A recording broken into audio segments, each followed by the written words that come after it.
Hello दोस्तों, नमस्कार। महेंद्र यादव कुशीनगर में आपका स्वागत है। मैं आज कुशीनगर में पहुंचा हूं। यहाँ जो है बुद्ध पूर्णिमा है और यहाँ बहुत सारे भगवान बुद्ध के अनुयायी यहाँ पे पधारे हुए हैं।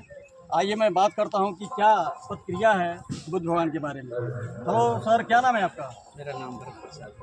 हाँ प्रसाद जी, ये बताइए कि आज बुद्ध पूर्णिमा है, क्या कहना चाहेंगे? आज एक ऐसे मानव का त्रिपद पावनी है जिसने दुनिया को रोशनी दी और ज्ञान दिया। उस ज्ञान को इस देश के लोगों ने सोने से, अपने खजाने को खोल सोने से मिटाने का प्रयास किया। फिर भी इसमें इतना दम है, ये मिट न सका। और साहब के आने के बाद एक तरह से बौद्ध धर्म का पुनर्जन्म हुआ। आज ये फल फूल रहा है। और इस जुद्रत दुनिया में अगर कोई शांति का धम है या शांति दे सकता है, अमन चमन दे सकता है, तो वो है यह धर्म ही है। बुद्ध धर्म नहीं है, यह धर्म है। प्रसाद जी, बुद्ध भगवान बुद्ध का कोई एक संदेश बताइए जो बीच में लागू होता है। भगवान बुद्ध ने कहा, अब देखो, आओ और देखो, कम एंड सी। उन्होंने तर्क पर आधारित सारी चीज़ों को कहा जो आज प्रासंगिक है, कभी भी रहेगा। का ये संदेश। धन्यवाद बात करनी है प्रसाद जी। मैं अगला व्यक्ति जाता हूँ। सर, आपका क्या नाम है? यादव। ये बताइए, आज बुद्ध जयंती है, पूरा विश्व उत्सव मना रहा है बुद्ध भगवान के, तो उनका कोई एक संदेश बताइए जो दुनिया पे लागू होता है, भारत देश पर लागू होता है, सब पे लागू होता है मानव जाति पर। बहुत बहुत साधुवाद आपको। इसलिए भगवान बुद्ध के 2569वीं जन्म जयंती समारोह में हम लोग यहाँ पर आए और आपसे मुलाकात हुई। भगवान बुद्ध ने एक सर्वविदित, सर्वमान्य और जिस बात को मानकर दुनिया के 102 मुल्क 102 आज विकसित राष्ट्र की श्रेणी में हो गए, और हम ही लोग भगवान बुद्ध की धरती, जहाँ पर भगवान बुद्ध जन्मे, और वही भारत की धरती के लोग, और भगवान बुद्ध की जो बातें थी, उनकी क्या प्रासंगिकताएं थीं, उसको हम लोगों ने नज़रअंदाज कर दिया। जिसका कारण है कि हम लोग गोमूत्र तक रह गए और बगल में हमारा देश जो विज्ञान पर आधारित भगवान बुद्ध का संदेश वाला धम्म, उसको अपनाया, वह विकसित हुआ। हम लोग उन्हें छोड़ दिए, भगवान बुद्ध के ज्ञान को छोड़ दिए।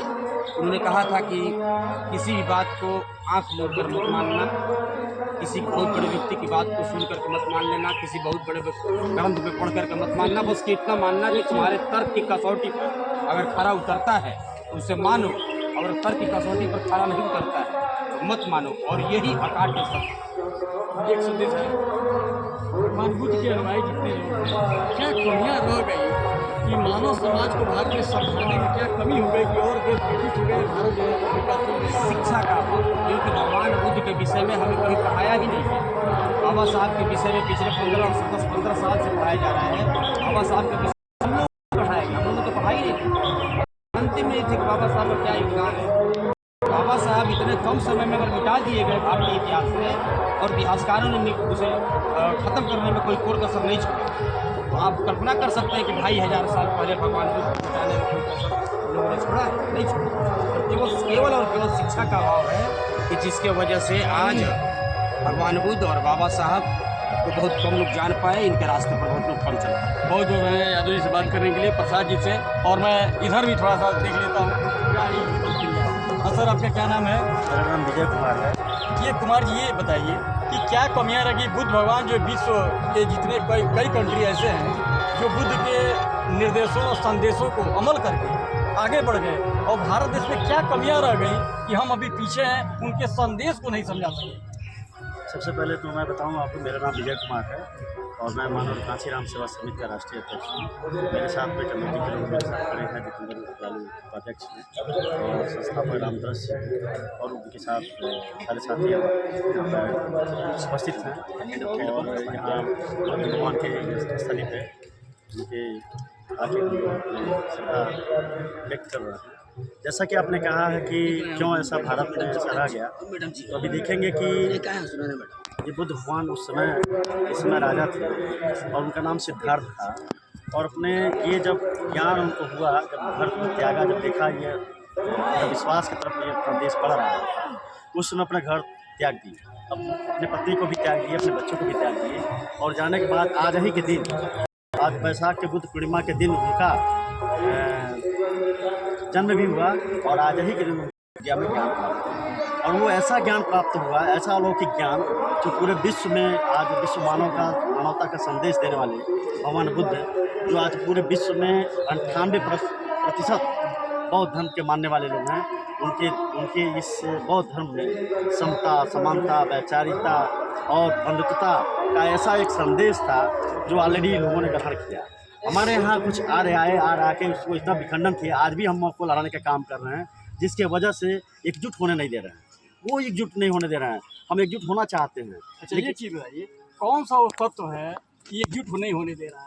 वो उनका क्यों नहीं खुल के बोल रहे हैं? सनातनी विचारधारा, जो इनका ऐसा विचारधारा है क्योंकि हम लोगों को लड़ा के रखा, उन्होंने लड़ा के रखा। जैसे अभी गोबर को गणेश बना देते हैं, अब गोबर को गणेश बना देते हैं, बताइए, गोबर में प्राण डाल देते हैं, लेकिन उनका पिता मरते हैं तो उनको प्राण डाल के कर लिया जाए। तो हमारे सामने खुद ही प्रेडिकल करते हैं कि ऑलरेडी देखेंगे कि भाई मान लीजिए रोज विवाह शादियों में इस तरह के हमको बांध के रखे हैं, हमारे समाज को बांध के रखे हैं, लोग इच्छा के अभाव में उसको चेंज नहीं कर पा रहे हैं, जिसके वजह से हम अपने समाज में हम लोग गाँव जगह कि हम संदेश देने का प्रयास कर रहे हैं और धीरे धीरे क्रांति रूप लेता जा रहा है, धीरे धीरे परिवर्तन होता जा रहा है और आगे मुझे लगता है कि बहुत बड़ा परिवर्तन होगा। धन्यवाद कुमार जी से बात करने के लिए, इन्होंने विस्तार से समझाया। एक चीज़ और पूछना चाहता हूँ और कोई बोलना चाहता हूँ। सर, आपका क्या नाम है? मेरा नाम सोहन आइए।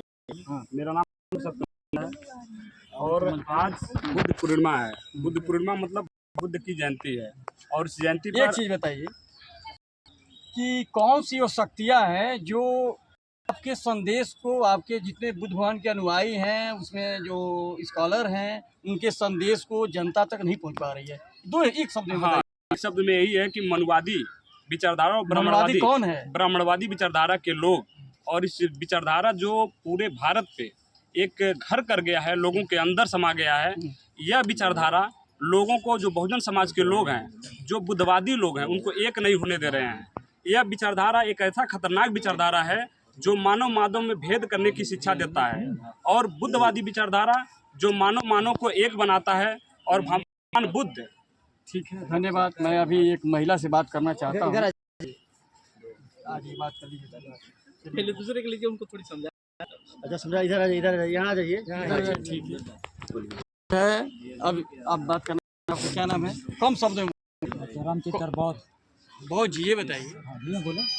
आपकी आप जो समझा हैं वो जनता के और जो अनुयायी हैं बुद्ध भगवान के, चाहे जनता हमारी है, तो उनके आवाज़ और उनके ऐसे कैसे क्यों नहीं समझा पा रहे हैं कि ऐसा हो रहा है आपके साथ? जनता के बीच में आज कम 2000 वर्षों से नहीं, कई हजार वर्षों से जनता के बीच में एक भय का माहौल पैदा किया गया है। वो भय क्या है? भय वो कि जैसे कि आपने किसी को मंदिर बना दिया है, आपने कम शब्दों में बोलिए, ज़्यादा हाँ, इसमें नहीं। किसी भी देवी देवता का भय बना दिया है, तो हमारे जनता के बीच में माहौल बना दिया गया है कि एक काली माई वाला देवी देवता है। जी, धन्यवाद बात करने के लिए आपसे बहुत बहुत। और मैं चाहूँगा कि हाँ, हेलो मैडम, क्या नाम है आपका? सुनैना।